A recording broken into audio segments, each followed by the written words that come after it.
தலித் தலைவர் BSP Armstrong படுகொலை, அதில் வந்து முக்கிய பிரமுகர்கள், அதாவது முக்கிய கட்சிகளுடைய பிரமுகர்களை அரெஸ்ட் பண்ணியிருக்காங்க. அரெஸ்ட் பண்ணதுக்கப்புறம் அந்தந்த கட்சி, அதாவது அதிமுக, திமுக, தமிழ் மாநில காங்கிரஸ், பிஜேபி, இவங்கெல்லாம் ஆல்ரெடி அக்யூஸ்டுன்றது இப்போது காவல்துறையால் எழுதப்பட்ட ஒரு நீதி. அது முன்னாடியே இவங்களுக்கு தெரியாதா? ஏன் கட்சி பதவி கொடுத்துருந்தாங்க?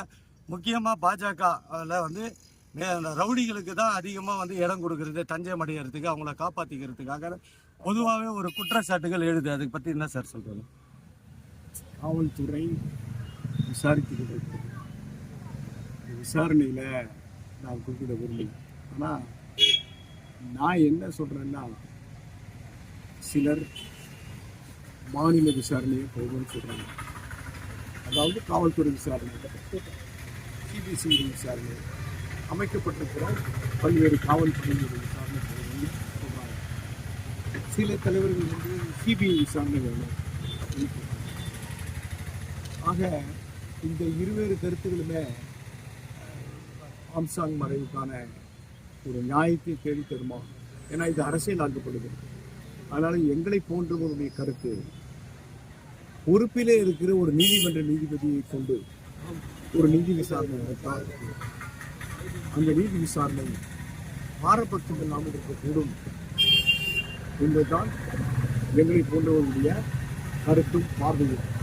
எனவே பொறுப்பிலே இருக்கிற பணியிலே இருக்கிற ஒரு உயர்நீதிமன்ற நீதிபதி விசாரணை அவருடைய தலைமையில் உருவாக்கப்பட்டால் பாரபட்சமற்ற நீதியும் நியாயமும் அந்த குடும்பத்துக்கு கிடைக்கும் என்கிற அந்த நம்பிக்கை கிடைக்கும்.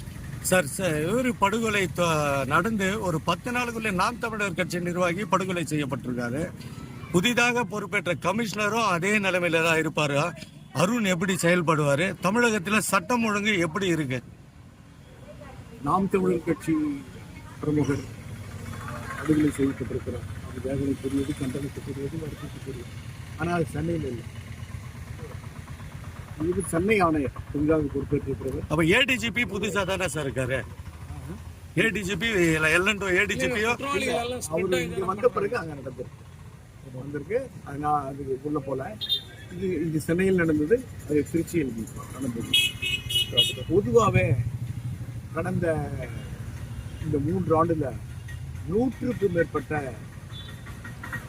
சமூக ஆர்வலர்கள், சமூக தொண்டர்கள், அரசியல் இயக்க பொறுப்பாளர்கள் போன்றவர்கள், இப்படி 100க்கும் மேற்பட்டவர்களே படுகொலை.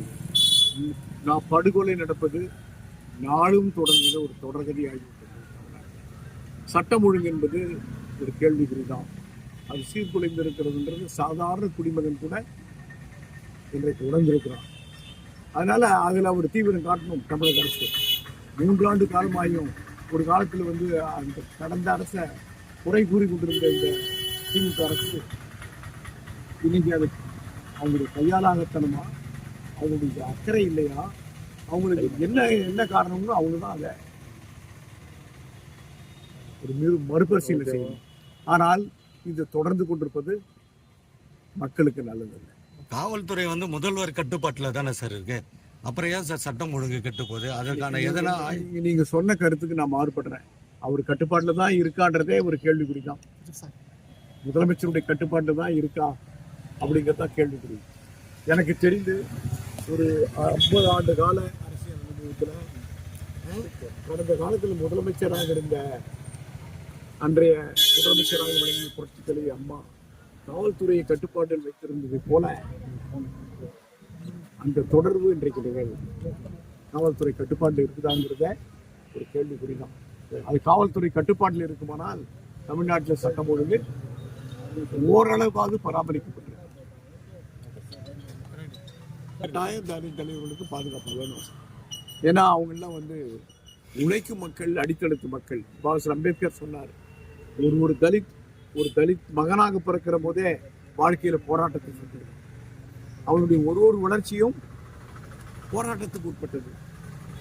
அதனால போராடுவதே வாழ்க்கையாக வைத்திருக்கிற தலித் மக்களுக்கு, அவருடைய வாழ்க்கைக்கு போராடுவதே வாழ்க்கையாக வைத்துக் கொண்டிருக்கிற தலித் மக்களுடைய வளர்ச்சிக்கு உழைத்துக் கொண்டிருக்கிற தலித் தலைவர்களுக்கு பாதுகாப்பு இருக்கணும் அப்படிங்கிறது மிகுந்த அவசியத்துக்குரியது. முதலில் குரல் கொடுத்த திருமாவளவன் இப்போ நாளடைவில் வந்து அமைதியாயிட்டாரு.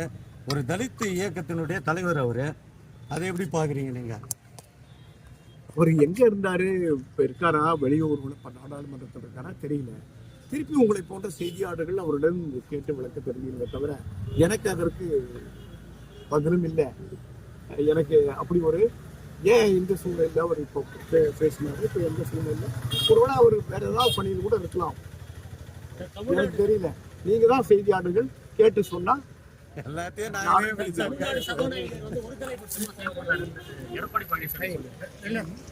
நடவடிக்கையை கூட ஓராண்டுக்கு